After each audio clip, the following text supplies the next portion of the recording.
Welcome, everybody. It's a great pleasure to welcome you in another episode of Froggeeks Green Tech Talks. As you know, my name is Jana Skokan. I'm the co-founder of Froggeeks. I'm your host today. And we talk all about sustainable building and living at Froggeeks Talks in the community. So it's my great pleasure to welcome today here with us David Brunmayr from Organic Tools. Hello, David. Hello. Thanks for the invite.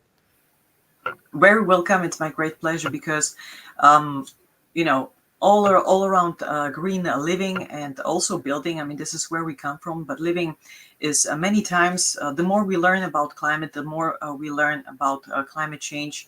We talk about soil, about farming. So that's the topic. That's the key discussion that we are having nowadays. And this is also the topic of our episode today with David.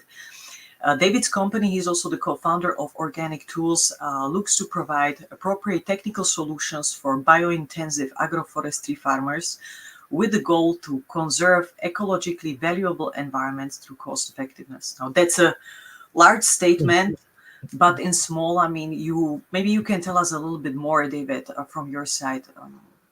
Yes, sure. What exactly does it entail? Sure.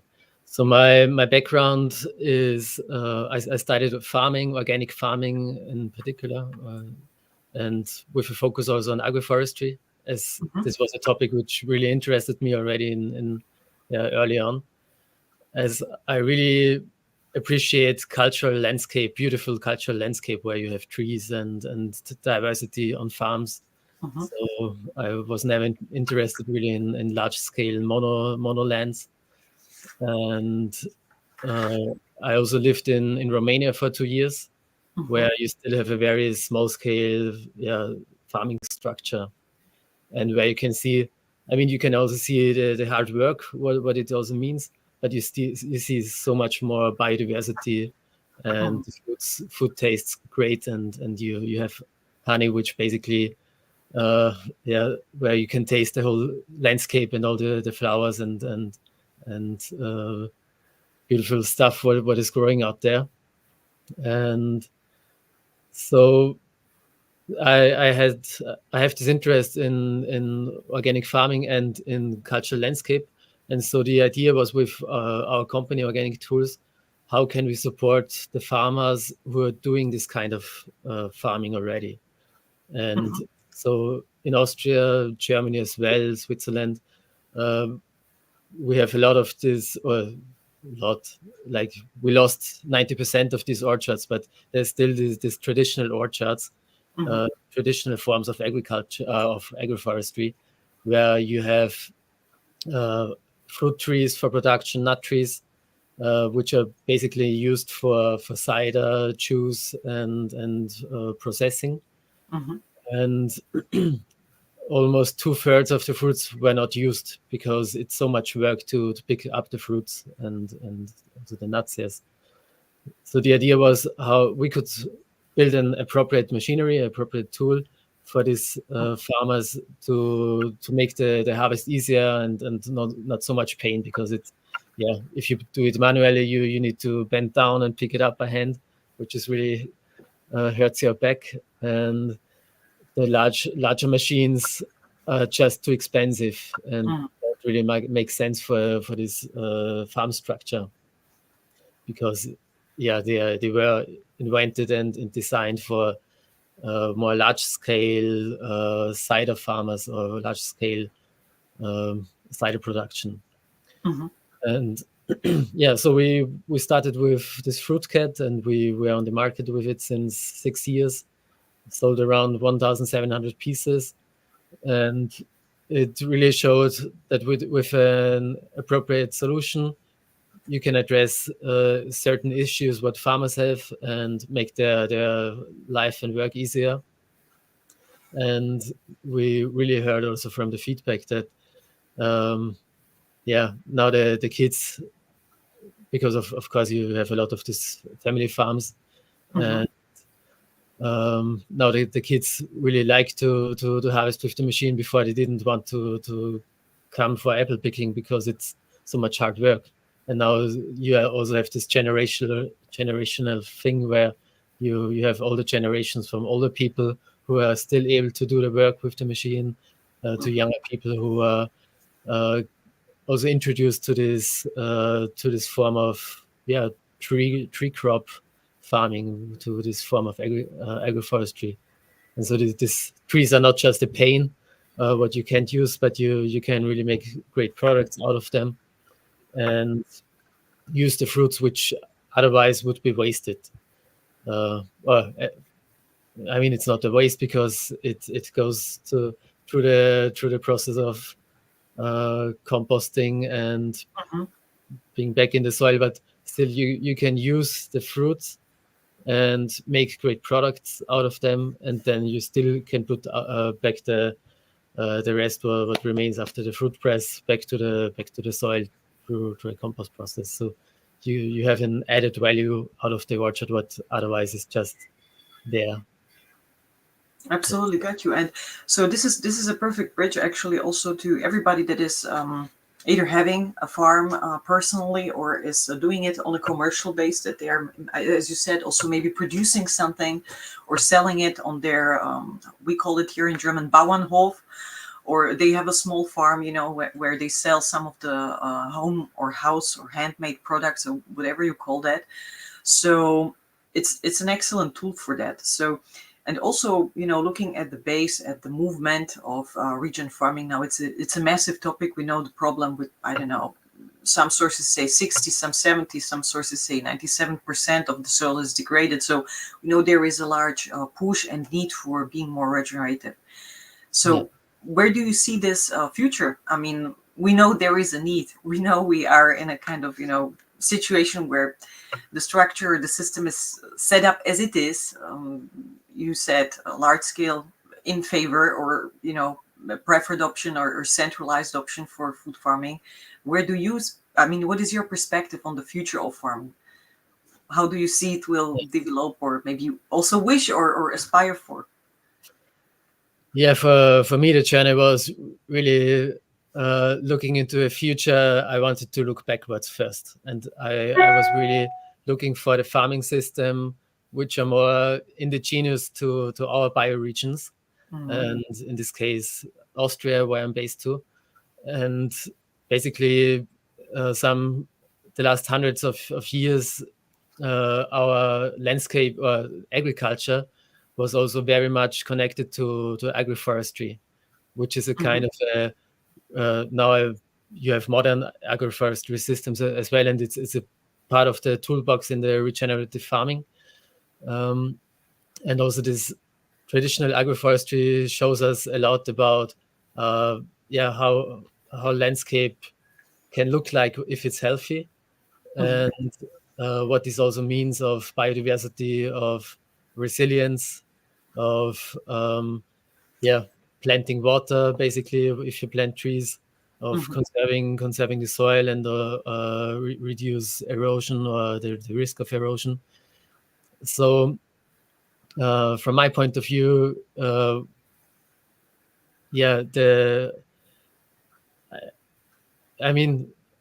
speak now especially for the context where I'm based. I suppose in other very tropical climates it can be quite different, or in subtropical regions. But but in most regions, soil wants and land wants to become forest again. So as long as we have annual crops, and as long as we have farming with annual crops, it means that we need to fight a lot against the succession of soil land wanting to become a forest again, and against this stream of succession of you have pioneer plants. First, you have pioneer weeds, maybe, which prepare the soil for pioneer annual perennial plants, like the first stages of a forest, and then later forest.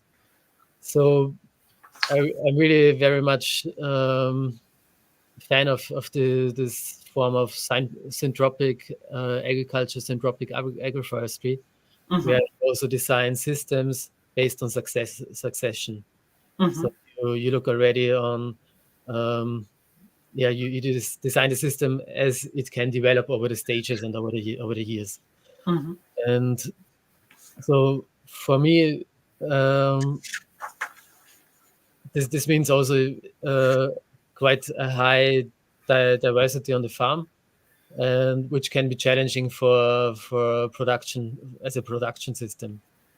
So there also need to be ways and methods to simplify these systems and maybe start to integrate some trees and start to bring more the diversity on the farm, uh, Mm-hmm. and take it stepwise also this approach.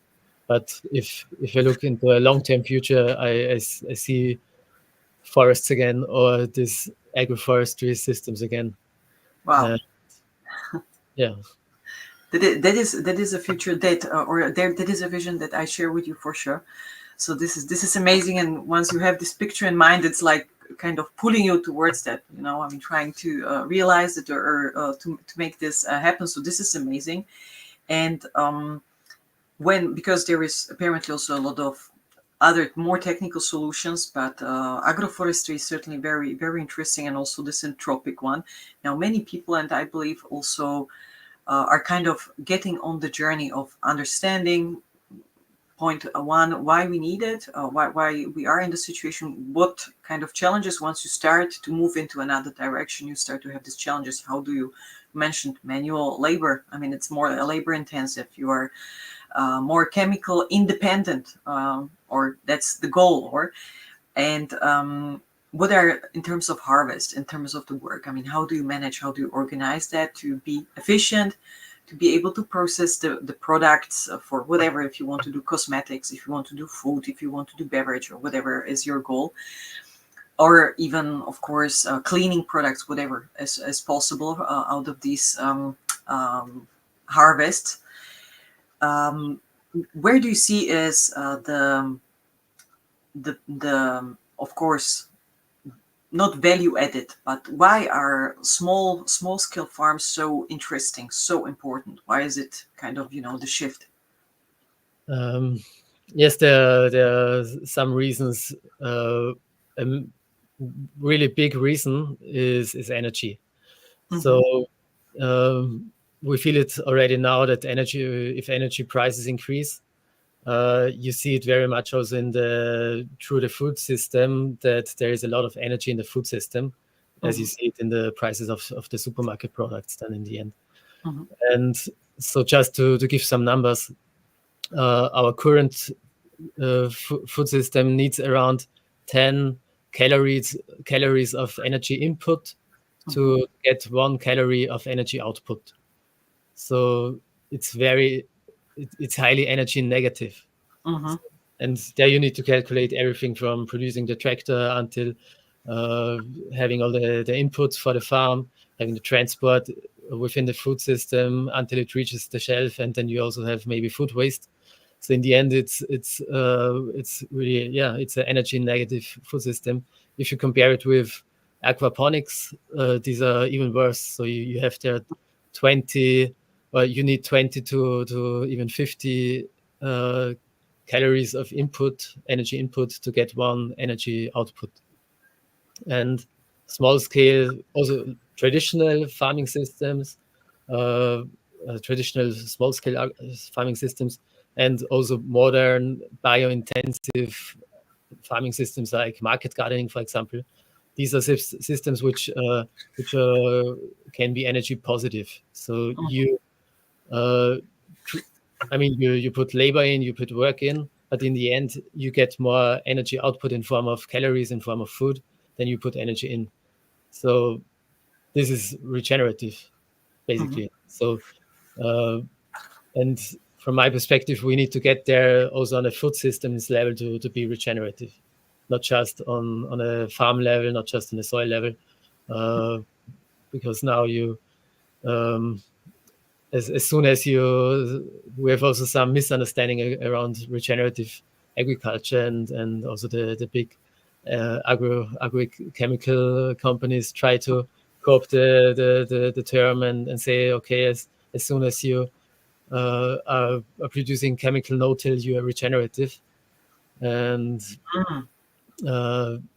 it just means that you put glyphosate instead or herbicides and don't turn your soil, which, if you just look on the soil, may bring some advantages also concerning soil organic matter and everything.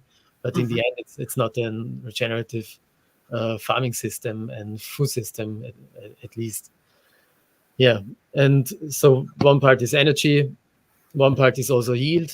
So with each hectare of farm size, you have 5% of yield decrease. So the bigger the farm, the less yield you actually can get out of it.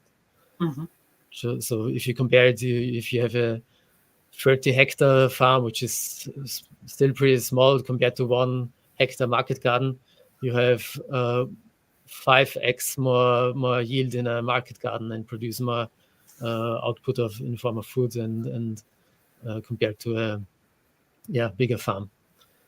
And in the end, also profit. So if you have less input, if you focus more on a small scale, you can just bring more brain and hand and heart into this hectare. And you have these examples of market gardeners, of farmers who have up to 200 times more profit per hectare compared to a classical conventional farm. So which means around, you have farmers who have revenues of 100,000 euros per hectare. Maybe you can share with us a little bit more about what they do. I mean, what's their concept? So just to understand it, because that's the topic. No, I mean, many times, I mean, cost, money. That's Yeah, that's a little bit the trigger for many things. So maybe you can could you share with us a little bit more on that? Yeah, sure. So as we discussed, we're coming from agroforestry. It's where we developed the tool, the fruit cat, the harvester for fruit and nuts. We're also developing an electric tractor for small scale, for market gardeners especially. Truck is the name. So it's still in development, and it's not on the market yet. But we see a lot, high potential in this movement of market gardening, and it's also growing quite fast since the last years. And what is beautiful with this concept of market gardening, it basically farmers can orient or have a blueprint of already established farmers. Like there's Richard Perkins in Sweden, Jean-Martin Fortier from Canada, famous ones. You also have also a lot of regional, national heroes who are doing really great work. And there you have this concept of how to set up a market garden in order, which are it's small scale horticulture, so the focus is mainly on vegetable, also on vegetable which you can sell very easily and which are good, with a good price on the market. So that's why also the name is market garden. And so basically you can find a blueprint and a orientation how you can set up this design and learn not everything very bloody from the start, but start already with great and established concepts. And the tools are very important. So you have a lot of hand tools, you have a lot of easier equipment. They don't work with a tractor because not working with a tractor, so you have this permanent beds of around 80 centimeters. They don't walk in the bed, but just on the paths. So in this way, they don't have compaction in the soil. They have try to really build the soil, bring a lot of compost, and also with green manure and planting, having good succession over the plantation periods. And like really trying to build a good soil in order to produce good crops and to have a good harvest then. And one very typical machine is also the walk behind tractor. So it's kind of small tractor what fits into this small bed, where you have different implements and can prepare the soil.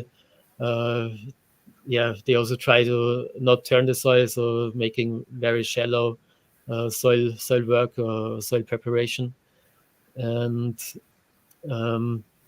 so, but all the machines what you have of these walk behind tractors are quite old school, very difficult to work with. You need a lot of force. It's noisy, stinky, and it doesn't really fit to the system actually of this bio-intensive market gardening. So we and the user experience is not great. So it's so we thought, okay, we did this journey of creating a great user experience with the fruit harvester. Let's do it now with the truck. Let's do it bring it on the next phase and on the next level also with this truck and make an electric walk behind tractor with a modular design. The electric system makes it also possible to make it really user friendly and having a great experience. So you can steer it very easily just with the joystick. You don't need a lot of force. You can have interesting implements. A bed weeder, for example, where you lay down and steer the tractor basically with your feet and have the hands free for the harvest or for weeding. Or you have a transport platform, or you can also with the PTO, you can use all the implements of the traditional walk behind tractors what you have already on the market. And we have also the potential to create new implements like a compost spreader, or also potentially interesting implements for syntropic agriculture in the future. Wow. So this is amazing, and it's really exciting to also listen to that. And definitely, we are happy to share also more designs and also imagery and images and also videos on that content. So our now listeners or viewers can also get a little bit more sense. I mean, you have some of the pictures of the machines behind your back and in the background. So for those of you, of course, you can go to organictools.com or 80. What is the right address? Both works. So that is amazing. So please take a note of that one, because it's really exciting to listen to that. And also I think what makes it more appealing for the new generation, because we know also we have an aging generation of farmers. I mean, you have regions that are pretty extreme in, terms of the age of farmers. But meanwhile, we know that, it's a topic. It's a topic that you have above 50, they have the experience, they have the appetite, the skills as well. And many times the younger generation needs to kind of rediscover that. And you mentioned it, and it's amazing. It's, the user experience. Are you having fun? Can you relax? Are you, doing something with your family? Can you be outdoors with your children and they help you?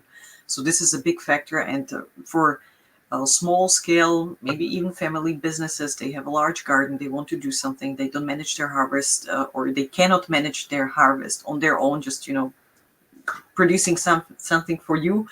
You will not eat it all, or kind of consume that all. So I think it's a great option. It's a great option how to be more independent, have more seasonal, regional, healthy, organic products. So this is really an amazing tool for people that work with this and are interested in this field. Yeah, definitely. Yeah, it's also this question of nobody wants to work in agriculture. If you look into this market garden movement, you see so many young people, so many people who want to start a market garden and want to go into making their fingernails dirty again and doing this kind of work.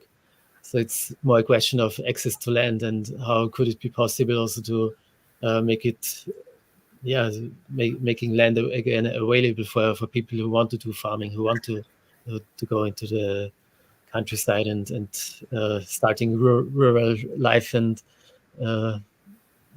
bringing back the people back to the rural areas as well. And it's also this question of do we have less people in agriculture or more in the future? And from my perspective, I think we will have more. I mean, what should we work if AI takes over all the classical easy jobs what nobody wants to do? I'm not sure about it, but I'm very skeptical about AI. But still, that's kind of the basic basic thing about what we are talking about in society now. Then I'm sure a lot of people want to go back to land and connect back to land, becoming indigenous again to land somehow and in their bioregions. And so I think it's also important to to not exclude humanity from agriculture and not making everything done by machine and by robots and this kind of stuff. I mean, there will be a role of robots to support some kind of stuff for what nobody wants to do, but as you said, it's about also bringing back the fun into the work and having community in agriculture again and having great lunches and dinners and eating what you're growing. And that's something what I can feel in this market garden movement. You have this elements. There are these pockets of how it could feel again to have great farms, great small farms. Great small farms. Yeah, that's I think a little bit like the key element over here. And but what you shared today and what we quickly reviewed or touched upon is just so much information, pretty condensed. I mean, you're an expert in your field in agroecology. You design now these tools. You produce these helpful solutions for farmers and on small scale for regenerative farming practice. How is it with educating your clients or farmers? I mean, what do you experience? Where are we? What's your take on that?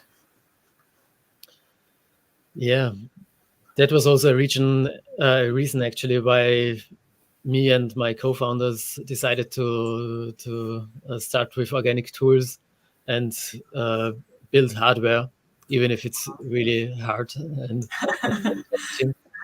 and because we said, it's not enough to just talk about it and tell them, me as an agroecologist, how they should do their farms.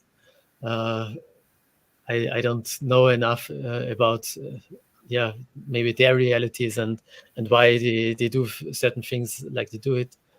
So our approach was, okay, if we build tools, if we build hardware tools, technology, where we really listen in during this design process and collaborate with them during designing and building these tools.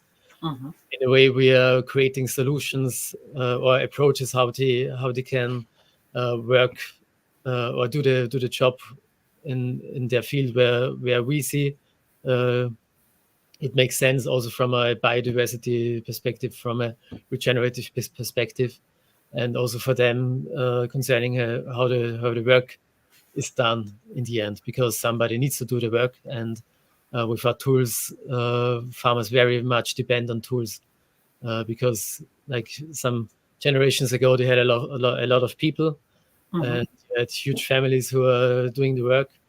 But over the years, it has been more farmers with tools who are doing the work, and now they are also quite lonely, being alone on their tractor on their huge fields. It's also not fun. I mean, and it's a pain actually, and you can see this also how many farmers are depressed, and if you look at the suicide rate in among farmers, it's there's it's not fun to be this lonely alone with the machinery. So that's our approach in a way, how to bring back or using this kind of tools as a form of education and as a form of showing a whole workflow, and not just a product, not just sell a product, but showing a workflow and giving ideas how they can do it. And through this also bringing the change into the farms and being there with them through the machinery and yes, and showing them that there is somebody who is hearing them and seeing them and understands their pain and trying to make it more easier for them. For sure. I mean, this is amazing. So if I got you right, then you are also supporting them on the way in the process of changing, of making the necessary changes. Is it something, or is there an official program for that, or is it just something that naturally or organically evolved and during time? Yeah, I think it's something what is our approach through marketing and storytelling, and and also how we relate to farmers, trying to build connections, trying to be in contact, and being also accessible for them if there are issues. And yes, and through this, try to implement this into the DNA of our designs and also the iterations if we do improvements. Amazing. And so you mentioned also there is a lot of young people, and we are happy. I mean, we are young too, not to forget this, but there are maybe even the younger people that are interested in this, and I hope so. What would you kind of give them as your advice on the way? I mean, when they want to start in a region farming, many people even asked me or wrote us before this call on, that they would like to enter the field of permaculture on a commercial level. They would like to maybe start something, create a livelihood out of that it can provide for your life financially, for your family, etc. What would you give them as an advice from what you see the stories experience, what you see works, and maybe also what does not? Yeah, I think great at there are many experts out there which know far more about how to bring this into the field and doing this kind of work commercially. And as I said, yeah, with market gardening, there is an example of bringing permaculture principles into a successful business and market garden operation. And there are really great blueprints what you can take away. So there are these books of Jean-Martin Fortier, to name the famous ones, Richard Perkins, and through them, if you go into the net, through them you find the network. I'm pretty sure, and you find maybe also in your region or in your country people who have done it already, and speak with them, see if they offer courses. There are many who are offering courses. You can learn a lot already through over the winter time, through books and through online courses, and try to implement it. And also be sure that you will make a lot of mistakes in the beginning, and and don't give up just if there are some backlash, but also not to try to make it perfect from the beginning. Try to implement certain things, and also thinking about if you're designing it now, it might be helpful to think about how do you want to work, make this work possible also in 5 to 10 years.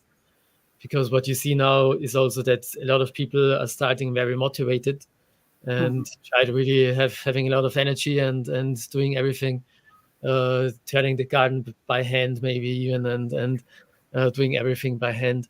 And also think about, okay, keep your energy for this is a long game, so try to preserve your energy also for the years to come, and being aware that there is a danger of burnout, and it makes sense to think about certain tools and workflows to make the work, to make the work easier, and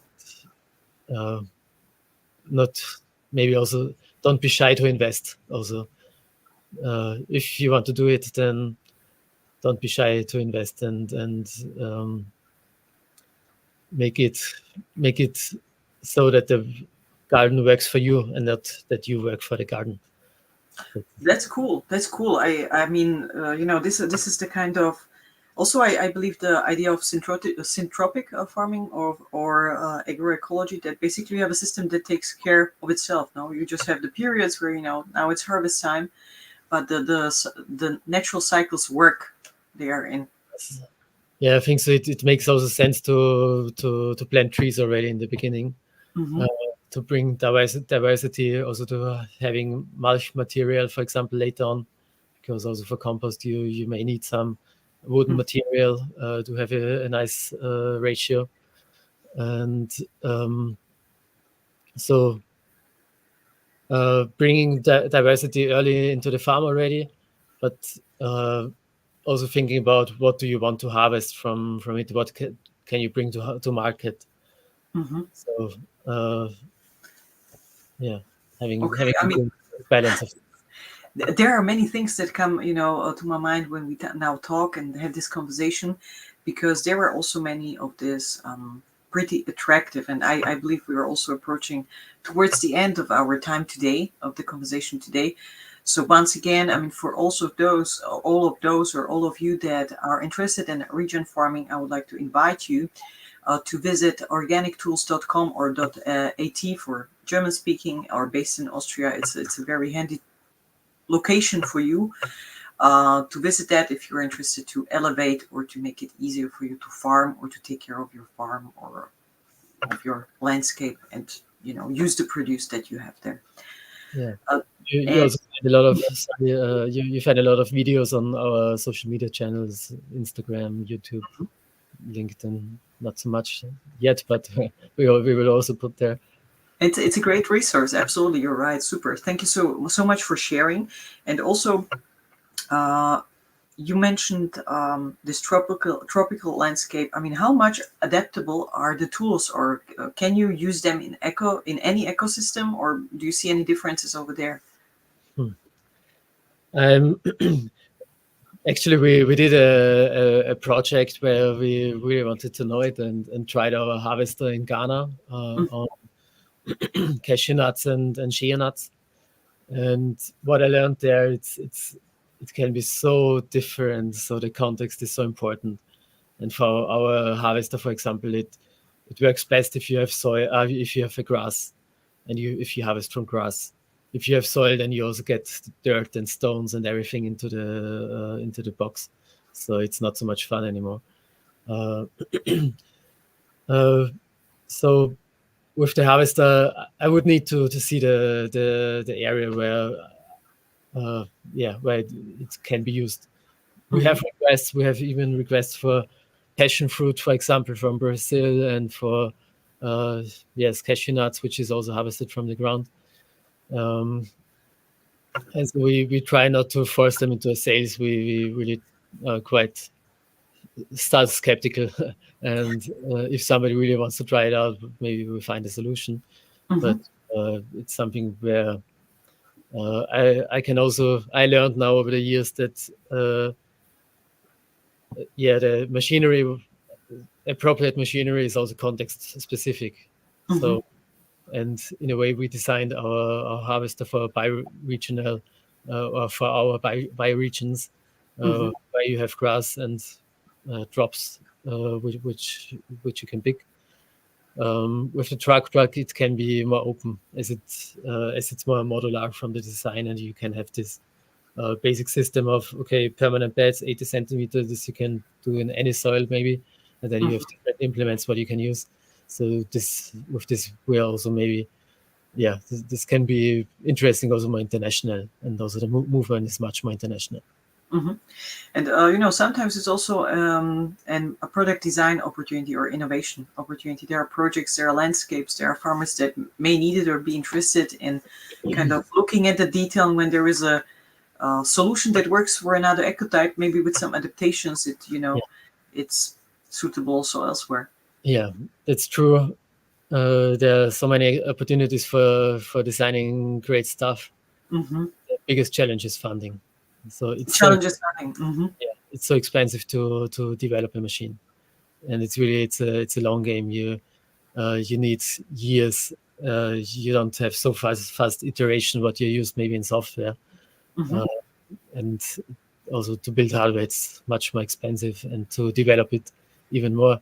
So we really did a very bloody work with the harvester, and also with the next step with the truck. It's important for us to have a good funding. Otherwise, we know that it's not possible to do it. It's the same with a farm. It's a long game.